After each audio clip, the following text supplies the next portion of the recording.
hubiera fenecido el mismo, se cumple y por lo tanto no se puede realizar ningún acto impugnatorio posterior al vencimiento del plazo y no requiere el pronunciamiento expreso de la autoridad ni ninguna otra formalidad que la de cumplir el plazo. Entonces, esa característica es denominada como el carácter perentorio del plazo.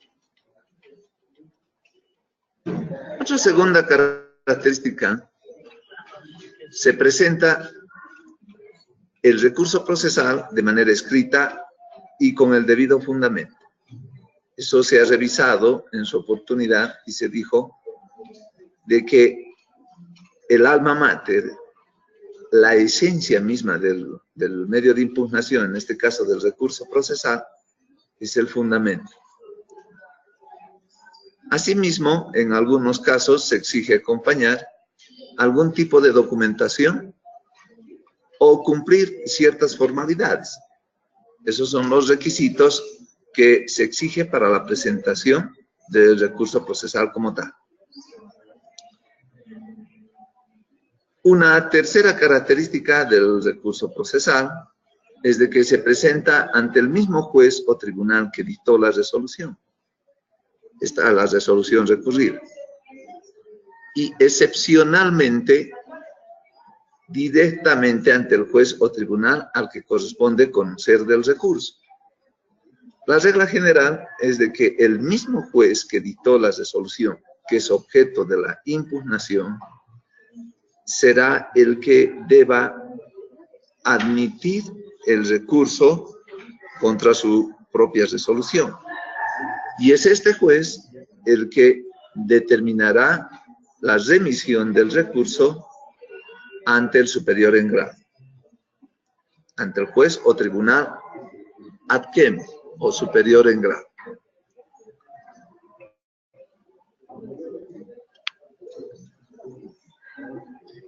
Siguiendo con el análisis de las características de los recursos procesales, podemos encontrar una cuarta característica que se refiere a que su conocimiento y fallo le corresponde al superior jerárquico del juez o tribunal que ha pronunciado la resolución recurrida. Y en algunos casos, por excepción, le correspondería al mismo tribunal que dictó la resolución. Hemos revisado en sesiones anteriores de que responde esta circunstancia, este procedimiento, a que de todas formas el tribunal superior, el tribunal ad quem o de segunda instancia, es aquel que cuenta con mayor experiencia, el que cuenta con mayor conocimiento en la aplicación del derecho y en la administración de justicia. Y por lo tanto es el llamado por ley a revisar el recurso que impugna una resolución judicial de un juez u órgano jurisdiccional inferior, en la finalidad de conseguir la seguridad jurídica que buscan las partes de que su caso sea resuelto conforme a derecho.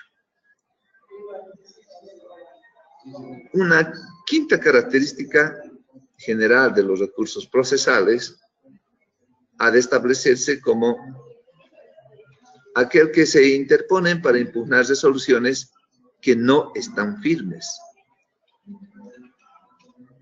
Cuando se indica y se establece que una resolución adquiere firmeza, quiere decir que ya no es posible su revisión por ningún recurso procesal, por ninguna otra instancia procesal, ni nada semejante. Cuando una resolución judicial adquiere firmeza, es que ha logrado la calidad de cosa juzgada material, que haya adquirido la calidad de cosa juzgada material. Porque es posible que pueda todavía adquirir la calidad de cosa juzgada formal. Y cuando se habla de este aspecto, entonces se deduce de que es pasible todavía a una revisión de acuerdo a lo que la ley dispone.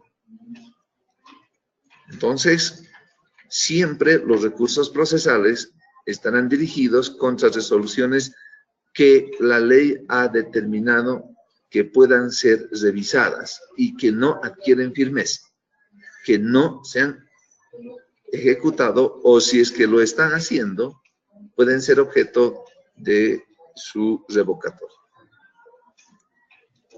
Una sexta característica general de los recursos procesales tiene que ver con los requisitos de cada recurso procesal. En particular, los regula específicamente el derecho procesal de cada estado. Estos requisitos establecen la viabilidad y la admisibilidad del recurso, tanto en la forma como en el fondo. La ley establece los requisitos de forma, que han de considerar documentación, han de considerar plazos, han de considerar ciertos requisitos exigibles para quienes se consideran recurrentes, quienes presentan el recurso, como por ejemplo el requisito de la legitimidad. Y también se exige requisitos de fondo que están directamente relacionados con la fundamentación de agravios, ¿no? La motivación y fundamentación de agravios que todo recurso procesal debe contener para ser considerado por el Tribunal Superior. En ese orden de cosas, entonces, se establece de que los recursos procesales adquieren esas características que son establecidas en las legislaciones de cada estado. Hemos revisado la definición de lo que es un recurso procesal. Hemos revisado cuáles son sus características. Nos tocaría ahora ingresar en el campo de la clasificación doctrinal de los recursos procesales. La doctrina, la teoría, ha abierto la posibilidad a varios aspectos en los que se toman en cuenta formas de clasificar a los recursos procesales. Entre esos criterios encontramos que existe una clasificación según su procedencia. Cuando establecemos este término, indicamos que la doctrina considera que los recursos procesales pueden ser ordinarios o pueden ser extraordinarios. El recurso procesal ordinario, también llamado por la doctrina o de derecho común, es aquel que la ley admite por regla general en contra de toda clase de resoluciones. Por ejemplo, el recurso de apelación. Y además, porque su utilización es permanente, es continuada durante la tramitación de un proceso judicial. Y de esa manera, el recurso ordinario no se concibe también en esa clasificación. Pero al recurso ordinario se contrapone otra clasificación de lo que son los recursos procesales extraordinarios, o llamados también de derecho estricto. Es aquel que la ley admite excepcionalmente, por eso se lo denomina extraordinario, contra determinadas resoluciones y por causales determinadas. Cuando hablamos de un recurso ordinario, como el recurso de apelación, la ley no determina las causales por las cuales se puede presentar el recurso de apelación como tal. Solamente exige de que pueda presentarse la debida motivación y fundamentación del agravio que se ha producido en contra de la parte que presenta el recurso.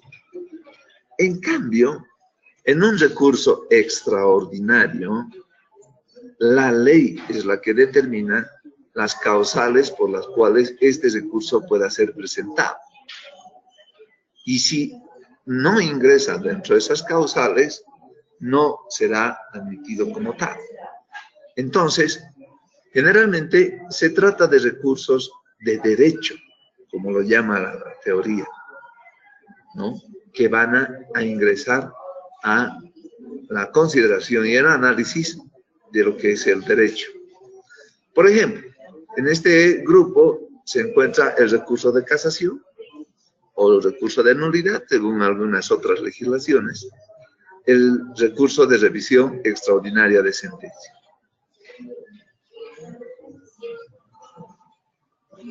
En esta clasificación doctrinal de los recursos procesales, hallamos otra que las clasifica según su conocimiento.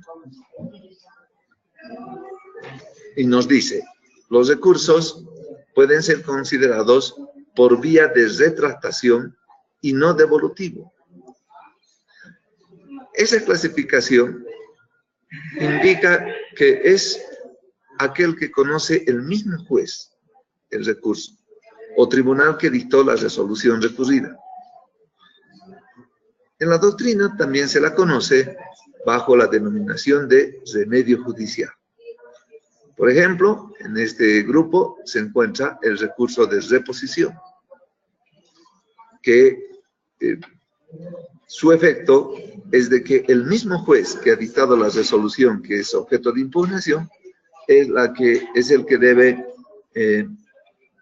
considerar su revocación, modificación o anulación.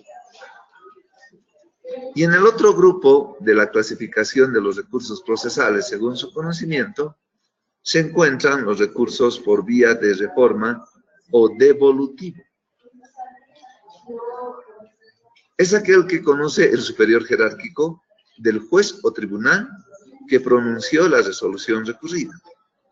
Y en este grupo se encuentran, por ejemplo, el recurso de apelación y el recurso de casación, que no pueden, en este caso, el mismo juez revisar sus propias decisiones. Porque los recursos de apelación, por ejemplo, se presentan contra la sentencia. Y la sentencia es el acto jurídico procesal de decisión más importante dentro del proceso y que mediante un fallo determina la declaración de haberse probado o improbado la demanda interpuesta. En ese caso, entonces, el juez solamente debe pronunciarse una única vez sobre el aspecto que ha sido sometido a su conocimiento, sobre el caso sometido a su conocimiento. Y la decisión que tome será definitiva, no pudiendo retractarse, porque de lo contrario significaría que no estaríamos en el ámbito de una administración de justicia seria y responsable. Entonces, en ese caso, solamente puede resolver, dictar su resolución, y si es que la parte agraviada, una de las partes que se encuentra agraviada con dicha resolución, quiere modificarla, es el Tribunal Superior quien debe efectuar la debida revisión. Siguiendo con esa clasificación doctrinal de los recursos procesales, encontramos una que la clasifica según su extensión. Y decimos, según su extensión, los recursos se clasifican como recursos de hecho y de derecho, o llamados también constitutivo de instancia. Es aquellos en el que el juez o tribunal superior puede pronunciarse sobre todas las cuestiones de hecho y de derecho que han sido discutidas en el proceso, con la salvedad de que el recurrente, en su caso, pueda haber restringido sus peticiones al recurrir. Es el caso concreto del recurso de apelación.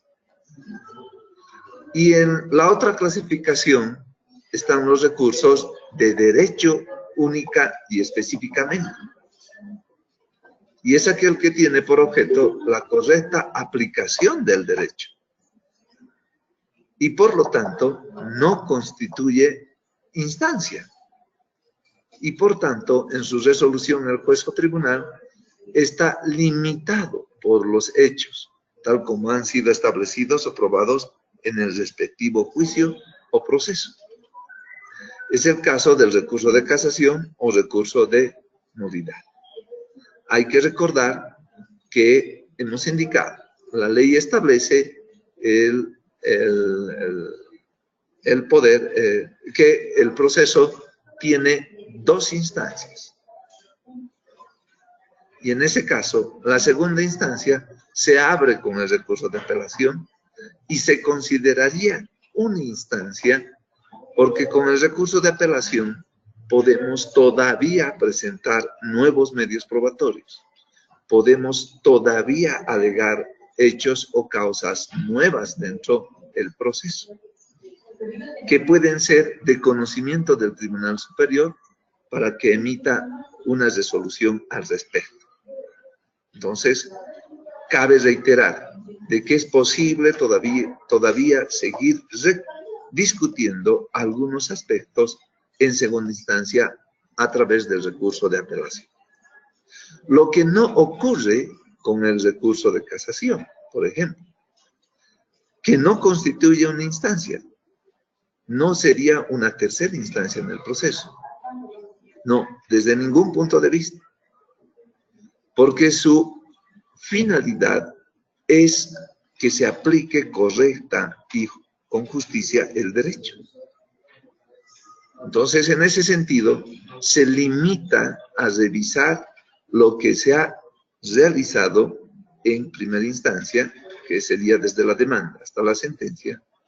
Se limita a revisar lo que ha ocurrido en segunda instancia a través del recurso de apelación de la sentencia, finalizando con el pronunciamiento del auto de vista por parte del Tribunal de Apelación. Y ese es únicamente lo que hace. Con el recurso de casación no está permitido alegar causas o hechos nuevos dentro del proceso. No está permitido la presentación de prueba. Entonces, en ese caso, esta clasificación explica, ¿no?, la finalidad y objetivo y la naturaleza jurídica que tienen los recursos procesales como tal.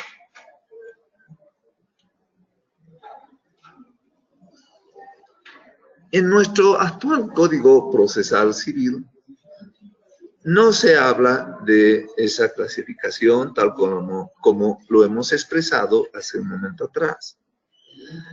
Eso es de esta forma por cuanto el Código Procesal se limita a establecer las normas de procedimiento en las que se adecua la actuación de las partes dentro del proceso para la impugnación de las resoluciones judiciales. Entonces, únicamente establece una clasificación concreta y dice en su artículo 252, clases. Los medios de impugnación judicial son la reposición, la apelación, la casación, la compulsa y la revisión extraordinaria de sentencia. Es eso únicamente lo que menciona nuestro Código Procesal Civil. Pero como lo hemos visto, la doctrina y en esos vacíos de entendimiento, de interpretación, al hacernos un análisis respecto a las formas en las que se puede clasificar a los recursos procesales. Pero ingresemos a lo que es el recurso de reposición como un medio de impugnación dentro del proceso civil. Para comprender el recurso de reposición, debemos primeramente de enfocarnos en su definición. Al respecto, el profesor Enrique Vescovi señala definiéndolo de la siguiente manera. El recurso de reposición, conocido por algunos sistemas, también bajo el nombre de revocatorio o reconsideración, constituye un medio impugnativo que tiene por objeto que el mismo órgano que dictó una providencia la revoque por contrario imperio. Es esa la definición que nos da el profesor Enrique Vesco. Pero, ¿qué entendemos por contrario imperio? ¿No? El contrario imperio es la justificación doctrinal para que el mismo órgano jurisdiccional pueda realizar este nuevo examen. La regla general es de que ningún juez o tribunal puede revisar sus propias resoluciones judiciales. No lo puede hacer. Solo tiene una única oportunidad de emitir la resolución judicial y esta queda de esa forma. Pero la excepción a la regla la constituye el recurso de reposición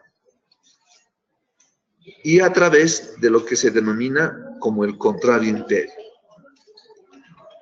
Dicho de otro modo, la misma facultad desplegada por el juzgador, esa facultad denominada como jus imperium, ¿no? El poder realizar y decidir dentro de un determinado proceso civil, es retratada en el ejercicio del mismo imperio, para decir, el contrario imperio. Esta posición es sostenida por Peirano, Lino Palacio, Enrique Vescovi y De Santo. Entonces, de esa manera, la doctrina puede explicar el por qué se le faculta al juez utilizar sus propias decisiones. Pero no es lo único, no es el único elemento que utilizaremos para comprender este recurso procesal.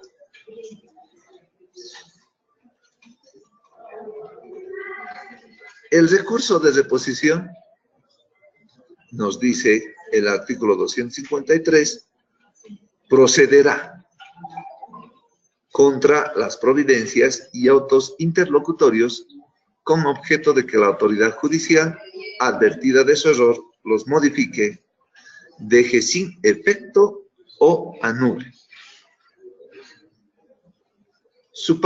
El párrafo segundo de este artículo 253 indica: este recurso podrá plantearse en cualquier momento del proceso, inclusive en ejecución de sentencia, si la naturaleza de lo resuelto lo permite. Analizando estos dos párrafos del artículo 253, podemos llegar a considerar lo siguiente. El recurso de reposición cuestiona los decretos, o también llamados así de esa forma, o providencias de mero trámite, tal como lo establece nuestro actual Código Procesal Civil,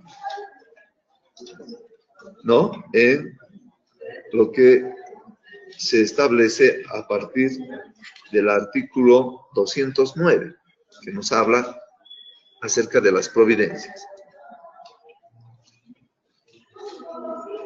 O resoluciones que no corten el procedimiento ulterior, o decidan cuestiones que no versan sobre el objeto principal del litigio.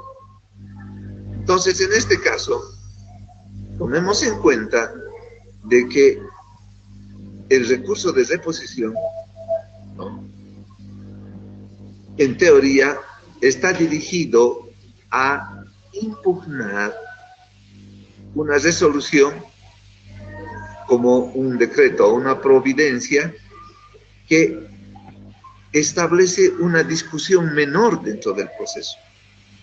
Una discusión que no afecta, no tiene que ver con el objeto principal del litigio. sí tiene relación, pero no tiene que ver con el fondo de la discusión. Porque las características de los decretos o providencias son la simplicidad y la carencia de motivación.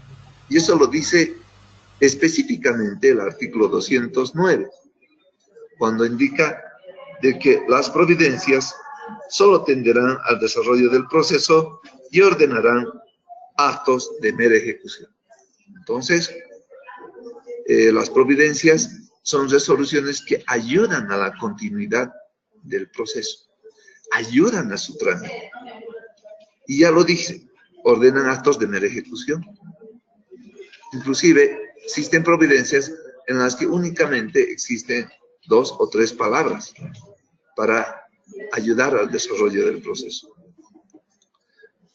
En ese caso, no requieren otras formalidades que expresarse por escrito, indicarse el lugar, fecha y la firma de la autoridad judicial que la ha dictado. Inclusive, estas providencias o decretos pueden no ser emitidas por escrito, sino oralmente. Especialmente ahora, cuando el proceso civil tiene la característica de la oralidad. Entonces, nos damos cuenta de que por ese motivo el recurso de reposición puede ser interpuesto para que el mismo juez que dictó la resolución la modifique o la deje sin efecto o la anule. En el caso de las providencias o decretos de mero trámite, al no contar con la fundamentación o motivación que se exige a las demás resoluciones, hacen fácil su modificación, ¿no? O en su caso, su confirmación.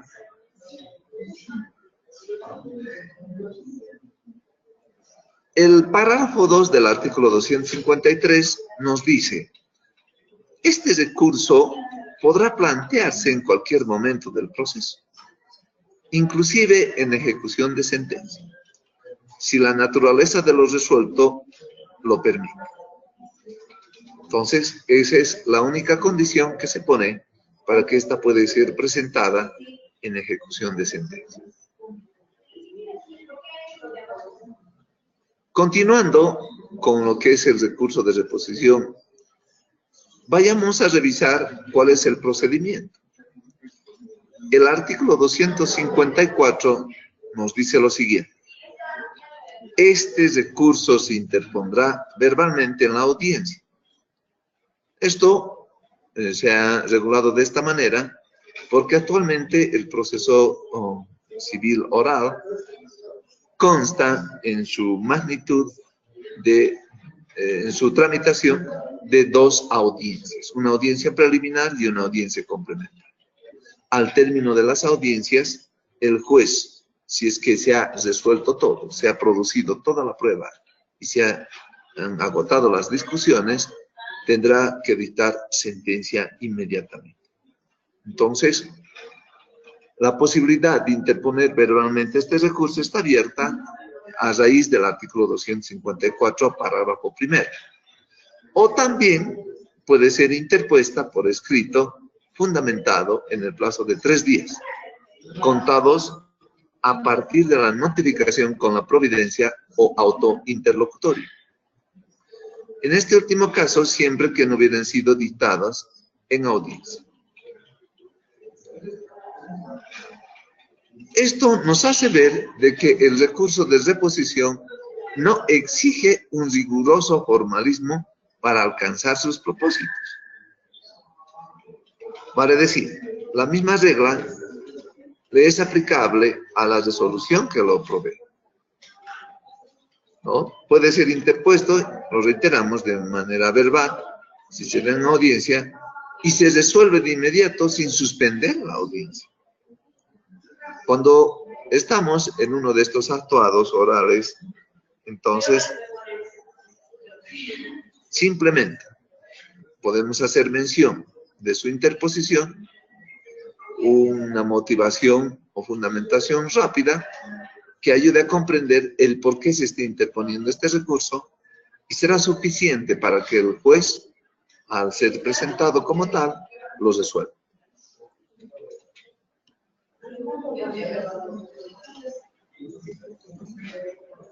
Siguiendo con el procedimiento, a partir del artículo 254, se indica que la autoridad judicial podrá resolver inmediatamente y sin sustanciación este recurso, manteniendo, modificando, dejando sin efecto o anulando la providencia o autointerlocutorio. ¿Por qué puede resolver inmediatamente y sin sustanciación? ¿Qué quiere decir sustanciación?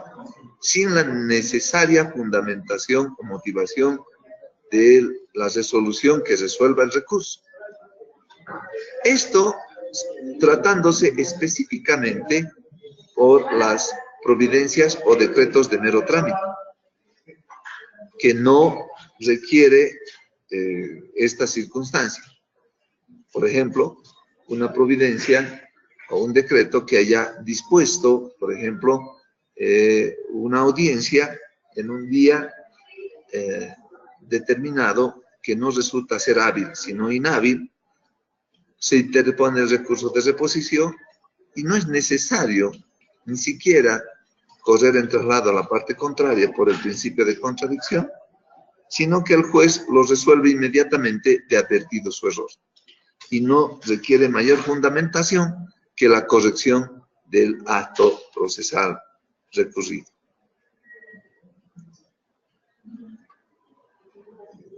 Esto, entonces, tiene que ver con que esta resolución inmediata y sin sustanciación específicamente se refieren a lo que son las providencias o decretos de mero trámite. Pero también el artículo 254 en su procedimiento nos dice que el recurso planteado por escrito será corrido en traslado con plazo de 3 días y con la contestación o sin ella se dictará resolución sin más trámite.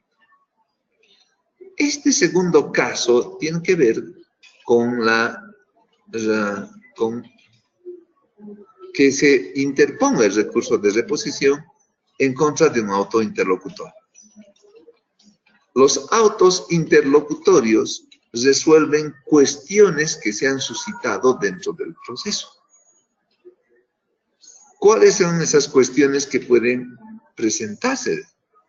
Están las excepciones, están los incidentes, ¿no? Y alguna otra figura procesal que determine de que el juez tenga que emitir una resolución judicial fundamentada, motivada.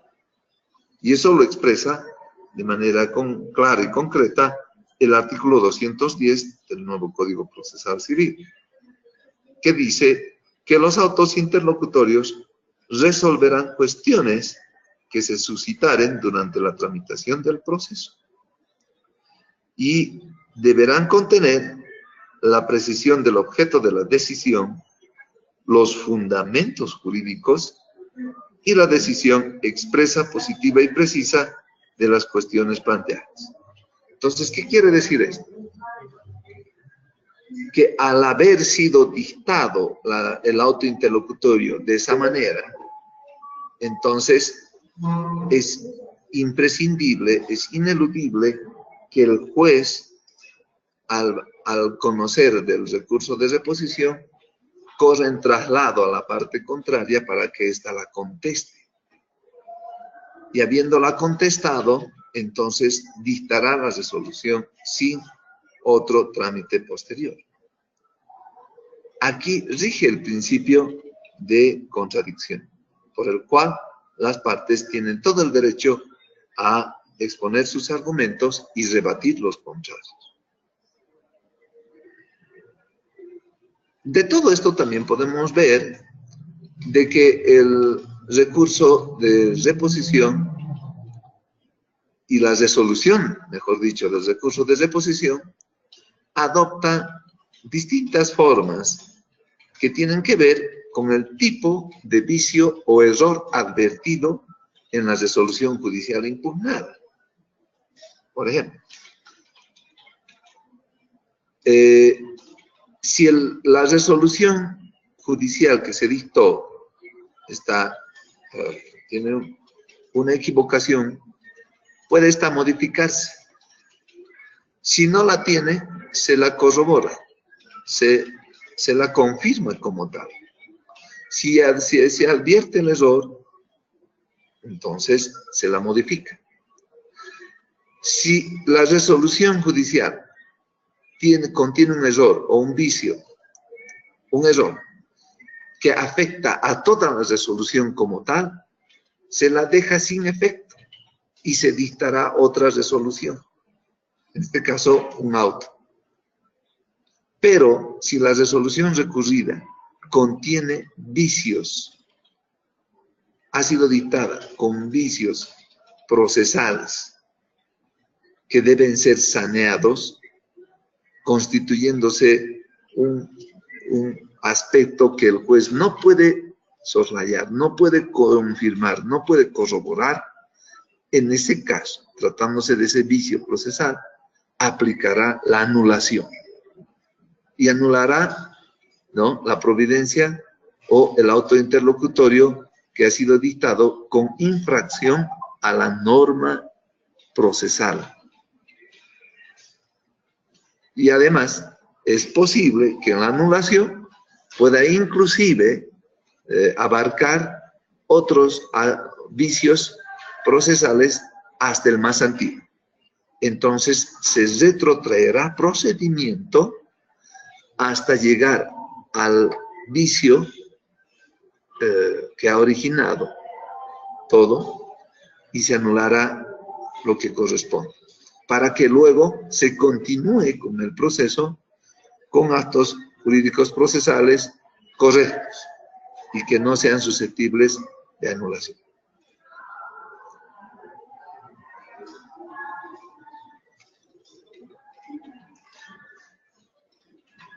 El artículo 254, en lo referente al procedimiento, habla también de que el recurso de reposición planteado en la audiencia contra providencias será contestado en la misma y deberá ser resuelto inmediatamente.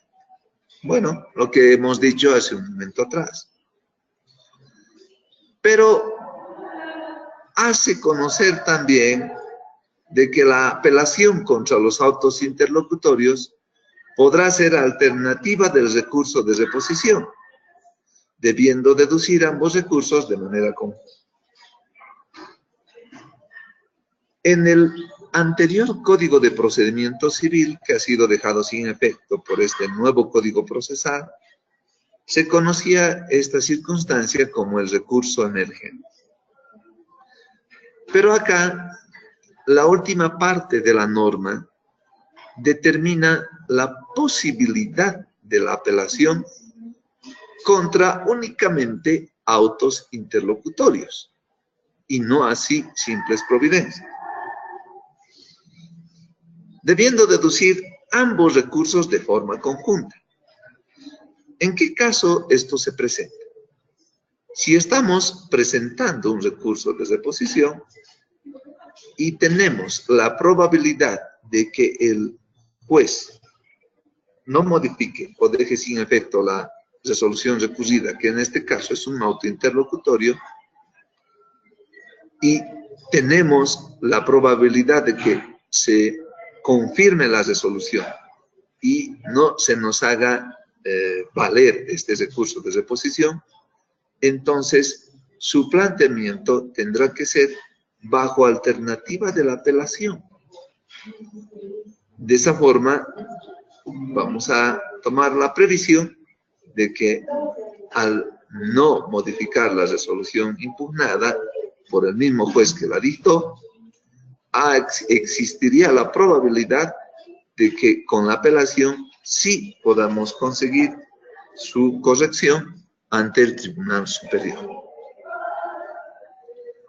Esta forma de interposición del recurso de reposición bajo alternativa de apelación no requiere de fundamentación de agravios en lo que se refiere a la apelación propiamente dicha. ¿Y por qué? Si hemos repetido continuamente de que todos los recursos procesados deben tener motivación y fundamentación de agravios. La explicación es que se considera la apelación desde un punto de vista subsidiario, tomándose en este caso en cuenta el contenido del memorial de fundamentación del recurso de reposición como suficiente para que la apelación pueda subir y lograr la modificación o dejar sin efecto la resolución recurrida.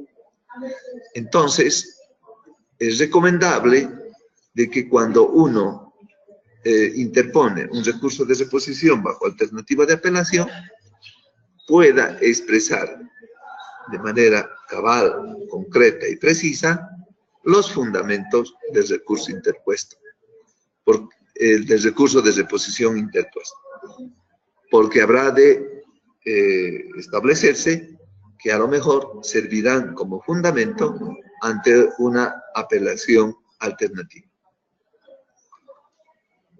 Finalmente, en lo que concierne al plazo, es igual de simultáneo para ambos recursos.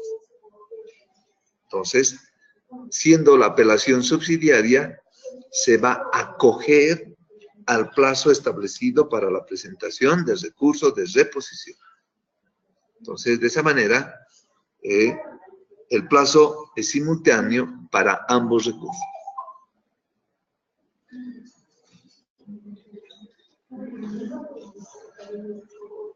Siguiendo con el análisis del recurso de reposición, el artículo 255 del nuevo Código Procesal Civil habla de la irrecurribilidad de la resolución.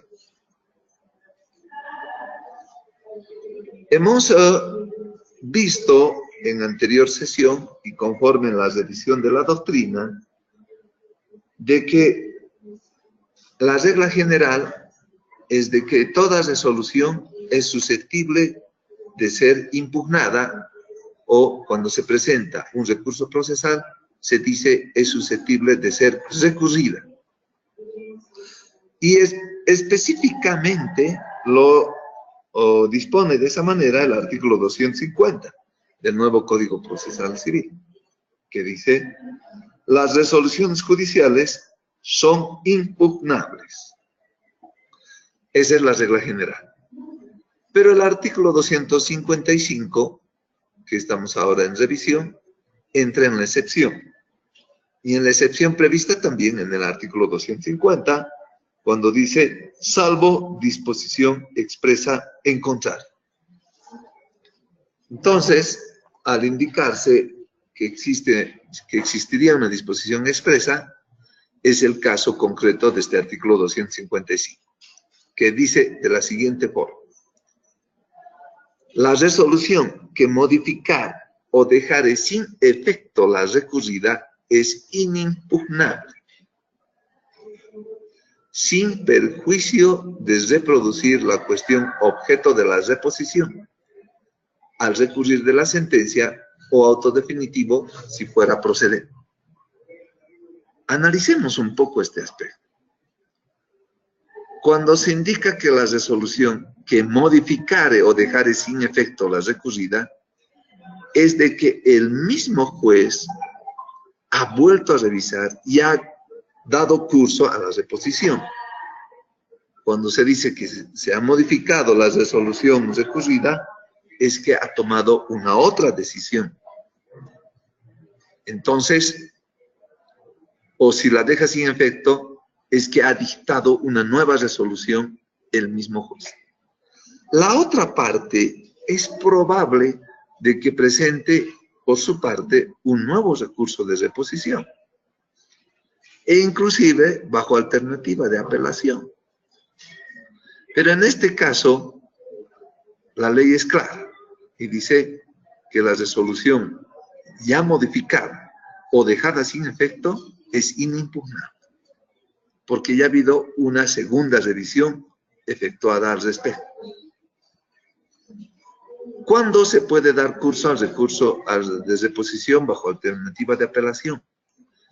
Cuando no ha existido modificación o no se ha dejado sin efecto la resolución recurrida. Pero si de esa forma se ha procedido, entonces es inimpugnable. Pero salva los derechos al recurrir de la sentencia y reproducir la cuestión objeto de la reposición. Hay que considerar que cuando la ley dispone que una resolución no pueda ser objeto de un recurso procesal, no pueda ser impugnada por un recurso procesal, es que responde al principio de celeridad e impulso procesal. De lo contrario, estaríamos deteniéndonos en el trámite del proceso en una discusión que puede no terminar y puede ingresar en un círculo vicioso. El proceso debe concluir como tal. Entonces, de esa manera, y si tomamos en cuenta que la irrecurribilidad responde al principio de celeridad e impulso del proceso, señores asistentes al curso.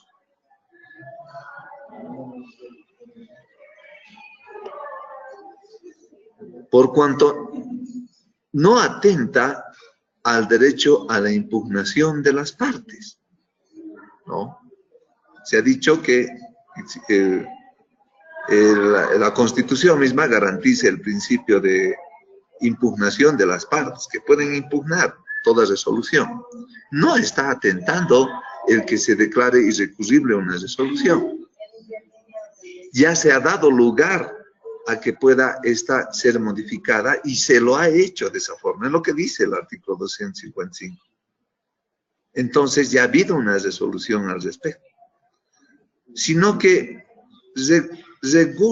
establece esta irrecurribilidad de resoluciones en aras de lograr un trámite ágil y rápido del proceso, aclarándose que las razones para seguir discutiendo la impugnación planteada en la reposición, y lo dice la última parte del artículo 255, sí se la puede replicar al llegar a sentencia final. ¿En dónde? ¿En qué momento? En una consiguiente impugnación de la sentencia por vía de la apelación. Entonces, si ustedes toman en cuenta ese aspecto, entonces no se atenta al derecho a la impugnación de las partes dentro del proceso.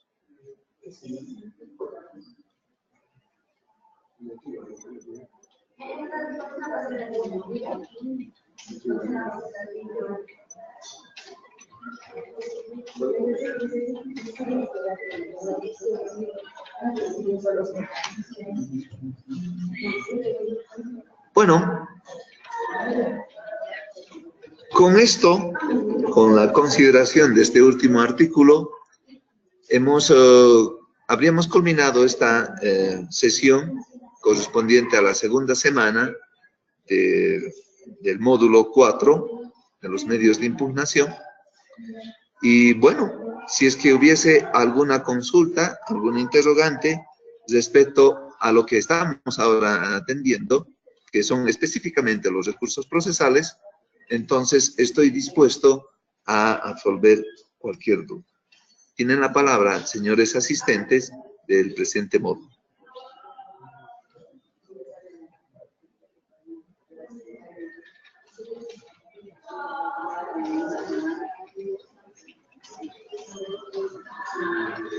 Doctor, buenas noches. Está hablando Edgar.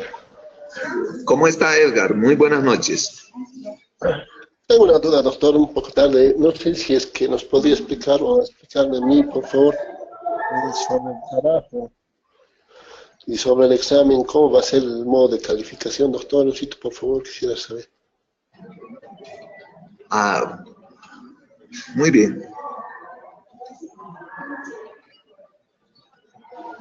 En cuanto se refiere a la manera de calificación de los trabajos y del trabajo final, eso es lo que entiendo, su consulta. ¿Verdad, Edgar? Sí, doctor, eso le decía porque en la primera sesión que no he podido participar, pero todavía no está la grabación. Sí. El día lunes hemos terminado, bueno, ha habido un problema el miércoles, no ha habido conexión de sistema, y por eso es que hemos alargado la primera sesión de la semana, las sesiones de la primera semana hasta el día lunes. Entonces, hoy yo estoy subiendo los trabajos que corresponden a la primera semana y les comunico lo siguiente. Son trabajos fáciles de realización. Primero está el mapa conceptual, o sea, todo lo que hemos visto en estas 3 sesiones de la primera semana tiene que ser transmitido o elaborado en un mapa conceptual que nos ayuda a determinar las ideas fundamentales de lo que hemos revisado y nos ayudan a una retroalimentación en lo que estamos realizando dentro del presente curso. Luego se encuentra el ensayo, un ensayo corto, breve, respecto a algún tema complementario que nos ayude a comprender mejor los temas avanzados en la sesión de la primera semana.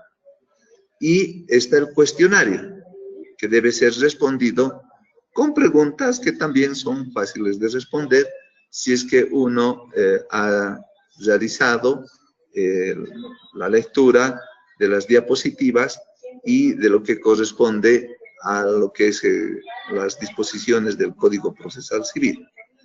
Entonces, todo eso ha de tener una calificación de 1 a 100. Calificado de 1 a 100, todos los trabajos en la plataforma se saca un promedio, ¿no? Que se establece porcentualmente. Entonces, si uno ha presentado los mapas conceptuales, los ensayos de semana y ha respondido los cuestionarios, entonces tranquilamente tiene su puntaje ganado para la semana final, donde se entrega el trabajo definitivo. Entonces, la forma de calificación es esa, de 1 a 100, todos los trabajos, y todos sumados se saca un promedio, un porcentaje, de acuerdo a las calificaciones asignadas. Esa sería la respuesta, Edgar, a su consulta. Sí, doctor, lo que le estoy entendiendo es que tiene que ver un trabajo realizado, el mapa conceptual, y el otro sería un trabajo corto nomás, lo que menciona. Un ensayo. Sí, un ensayo que no le va a llevar más de dos páginas, ¿no? Porque no exijo trabajos ampulosos, sino que sea uno puntual, concreto, a la hora de referirse a un tema específico para esos ensayos de semana. Es eso. Pero tiene que cumplir, tiene que subir en los plazos que se ha establecido en plataforma, ¿no? Para no tener inconvenientes al finalizar el módulo. Sí, doctor, le entiendo, pero el detalle, más o menos, ¿qué ejemplo daría, digamos, sobre el ensayo? Uno o dos ejemplos, por favor, doctor. Pero, Edgar, subo las instructivas de sobre qué tema va a versar el ensayo. Están las explicaciones en plataforma. Está. Ya, doctor. Sí, el ensayo consiste en este tema, dice, ¿no? Entonces, sobre ese tema ustedes tienen que desarrollar lo que se tiene en teoría, en doctrina, etc. Están ahí específicamente establecidos. Está ahí, ¿no? No es así arbitrariamente a lo que uno, digamos, quiera hacer.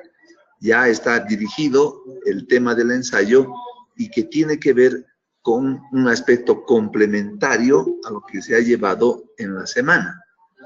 Entonces, Ese es el aspecto que hay que tomar en cuenta. Doctor, buenas noches. Buenas noches, ¿cómo está? Sí, charla.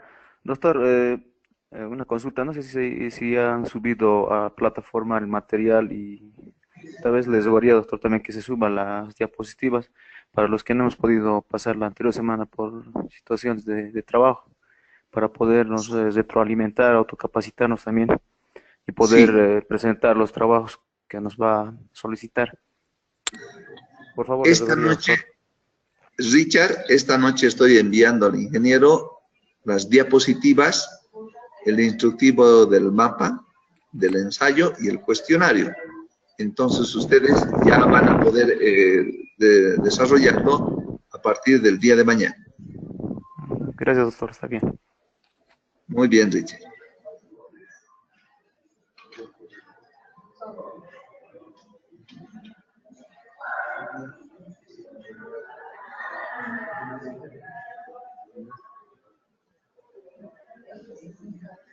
De todas maneras, si hubiera alguna duda respecto a lo que vayamos desarrollando en este nuevo módulo, estoy presto a absolverlo, ya sea ahora a través de plataforma virtual o en su caso también pueden escribir al correo electrónico que hemos señalado o en su caso también a través de los mensajes vía chat que podemos también establecer a través de plataforma. Si no hubiera más consultas, entonces les agradezco mucho por la atención a esta sesión. Perdón. Sí, dígame, Edgar. Sí, doctor, habla Edgar. Perdón que sea tan insistente, pero doctor, creo que ya tenía un poco de problemas en el otro módulo, por eso es que le estoy haciendo las preguntas para no volver a tropezar con los mismos problemas que he tenido en el anterior módulo, doctor. Por supuesto. Mi pregunta es la siguiente. ¿Va a haber un trabajo final? ¿Cómo va a ser, doctor? Es una curiosidad nomás para poder, digamos, Ya. si has elegido un tema, no sé, y poder tratar de avanzar. Ya. Esto por la... Le explicaré, Edgar. Le explicaré entonces de forma verbal, oral. Vamos a pasar 5 semanas el módulo. Son 5 semanas. Vamos a pasar por semana 3 veces, lunes, miércoles y viernes. Al culminar la semana, ¿no?, les voy a entregar las diapositivas para que ustedes puedan nuevamente hacer una revisión. Al culminar una semana, se da como trabajo uno que consiste en elaboración de un mapa conceptual. Esa elaboración de mapa conceptual lo he puesto en plataforma con un ejemplito que está ahí, cómo se hacen los mapas. Son como diagramas de flujo que nos ayudan a establecer la correlación del contenido y su vinculación que se tiene, y eso nos ayuda a una retroalimentación porque todo lo que hemos revisado en la primera semana tiene que transmitirse a través del mapa conceptual, que no le va a llevar más de una hoja su realización, no es más que eso. O en algunos casos 2, he visto que alguno de los participantes se ha esforzado y lo ha hecho muy bien, como por ejemplo Blanca. Ella ha elaborado muy buenos mapas conceptuales. El segundo trabajo tiene que ver con la elaboración de un ensayo. Igual, los ensayos son por semana. Los ensayos son cortos, no le va a llevar más de 2 páginas a lo mucho, tal vez un poco más si usted quiere extenderse. Hay un número específico de palabras que se exige para el ensayo. Y los temas yo ya los he proporcionado, están en plataforma, sobre qué van a realizar el ensayo. El tercer trabajo de la semana es un cuestionario de 10 preguntas que ustedes deben responder, que no son complicadas. Si uno lee las diapositivas, revisa el código procesal. Entonces, las responde fácilmente, inmediatamente. Entonces, por cada semana deben presentar un mapa conceptual, un ensayo breve y responder un cuestionario.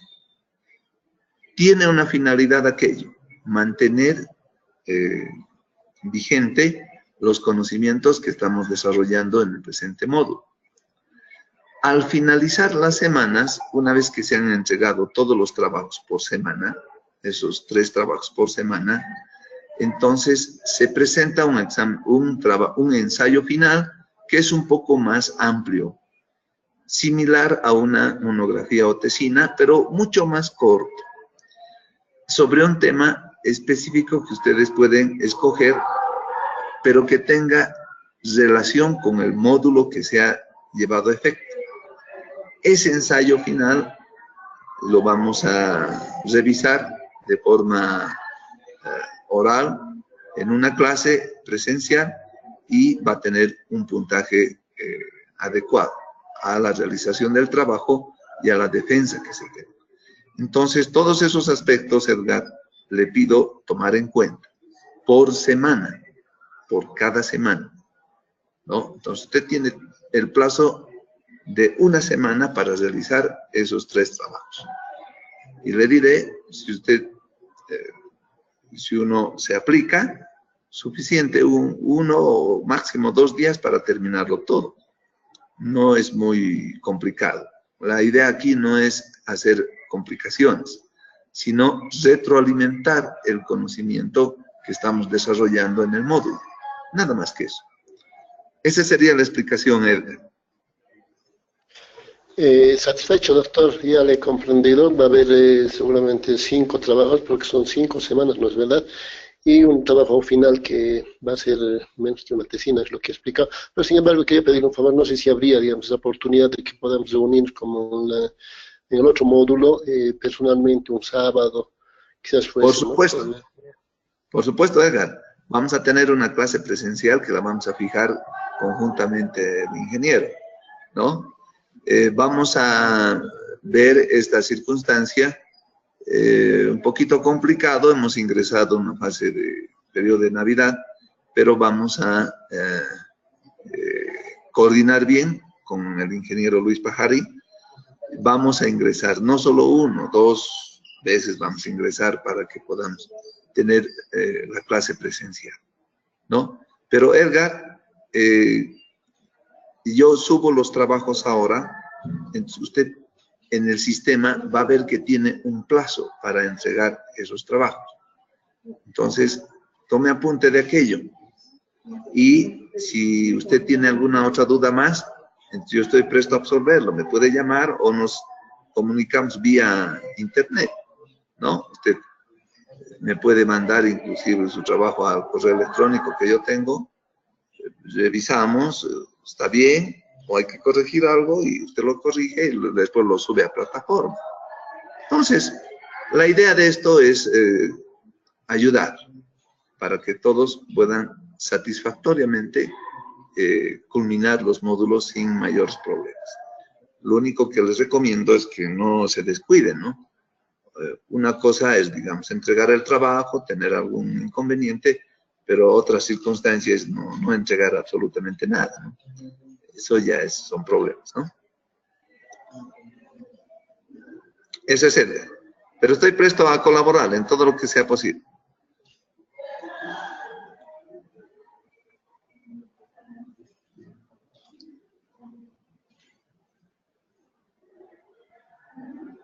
Gracias, doctor. Comprendido. Muchas gracias, doctor.